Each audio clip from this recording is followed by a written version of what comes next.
Everyone, welcome to day 6 of September Leetcode challenge, and today's question is image overlap. The question says you are given two images A and B, and you want to identify the maximum overlapping count between the two of the matrices A and B such that you can move in all the four directions up, down, right and left. So let's go through this example. In this example, you are given A as 110, 010, 010, and B is given as 000, 011, 001. So this part, this four points 1101, all these overlap with these 4 points 1101 of the matrix A. The only caveat here is you need to count only those values which are 1, not 0. 0 is kind of a no operation there needed, and you need to identify the maximum overlap between the two matrices, and you can move one matrix in any of the four directions: up, down, left, right. You can shift one matrix in any of the four directions, and that's it. It's not a very complicated problem. It just requires some kind of visualization that will help you come to a solution. So let's go through the slideshow that I have created.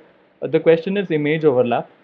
And the algorithm that we are going to follow is we will divide the problem into two parts. And the first part says you need to count the number of matches that are there between two static matrices and store its result. So what it means is you're given the first matrix as this, second matrix as this in a hypothetical scenario, and you need to identify the matching positions where both are ones at the same indexes.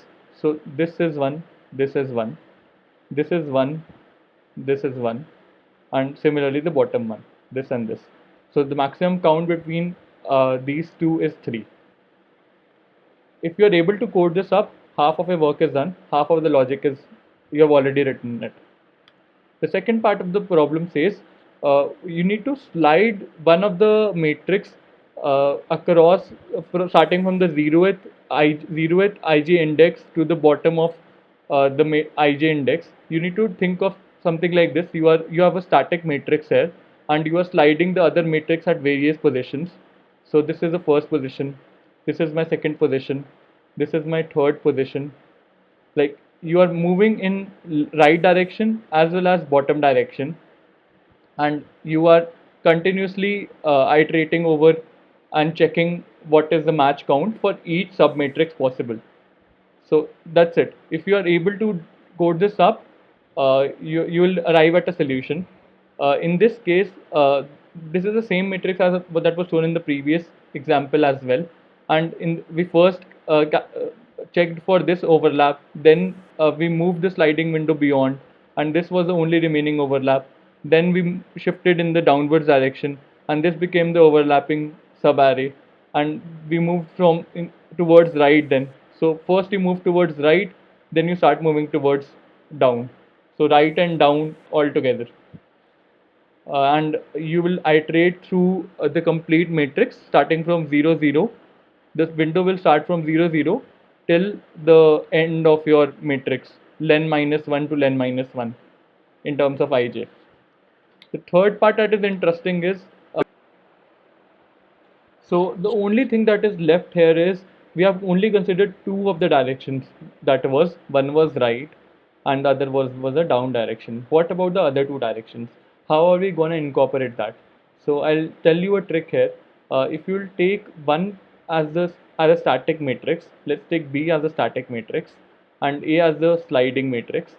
If you'll consider these two matrices, then A is moving towards right and B is to and with respect to B, and A is also moving in the downward direction with respect to B gradually, and covers the whole B matrix as the window size increases.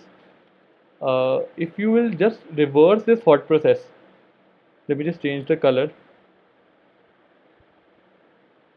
If you just reverse this thought process, that if this is A and this is B, this was the first case.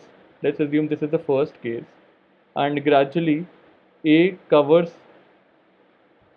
something like this and B remains this, then A is moving in the left direction, B is moving in the left direction with respect to A, the opposite of it. So if you will change your reference points, the direction reverses. Hence, if you make B static and A as a sliding matrix, then it moves in the right and the down direction. If you make the reverse of it, A static and B the sliding part, the sliding matrix, then you will see that it is moving in the left and the top direction. So we will use this logic while coding, and that will help us make a faster design. So let's code it up. So we will be going in the same way as we discussed in the algorithm. The first part is to identify the maximum overlapping count between two static matrices. Private int get max match count integer A matrix A matrix B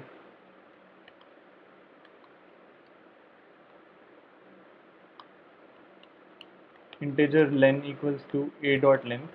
It is given in the question that the row of A, the row length of A, the column length of A equals to the row length of B, the column length of B. So we don't need to worry about that. For integer I equals to 0, I is less than len I plus plus. For integer j equals to 0, j is less than len j plus plus. One variable for storing the count, this is initialized to 0. If a of I comma j equals to 1 and a of I comma j equals to b of I comma j, you increment the count plus plus, and then return count. We are done with the first logic of ours. Now we will be extending this method to act in a sliding window fashion that will accept two more parameters, start of AI and integer start of aj, the starting point for the sliding window with respect to the A matrix, and we will also have start of bi equals to 0 and start of bj equals to 0. So we are treating B as the static reference point while A is sliding across. So what we are going to do is we'll initialize this with start of AI and start of AJ, and we will update start of BI here, and similarly start of BJ.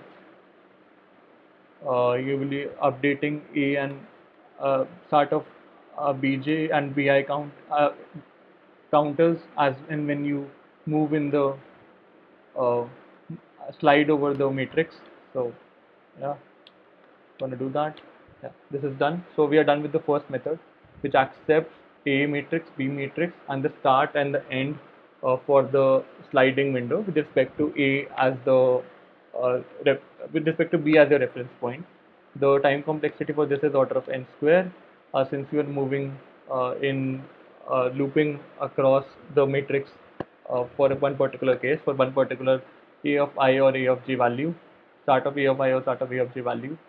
Now let's uh, code for the right and left direction, where actually we pass the parameters to of these two values and come to a result. So integer max count equals to 0, and let me just take len as well.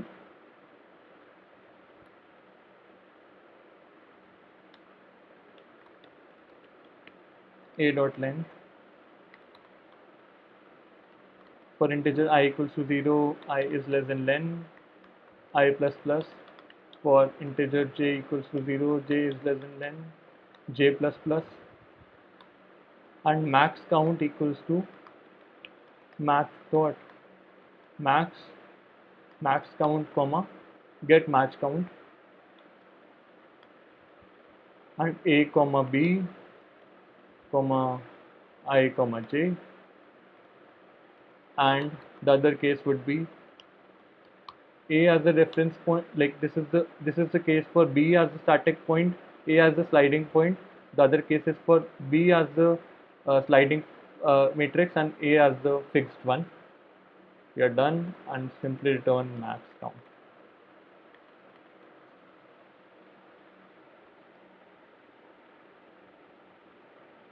Compilation error, count plus plus expected semicolon.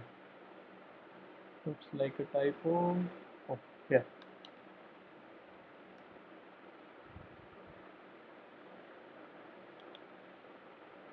So we are good. We have to only increment count when the match condition is made.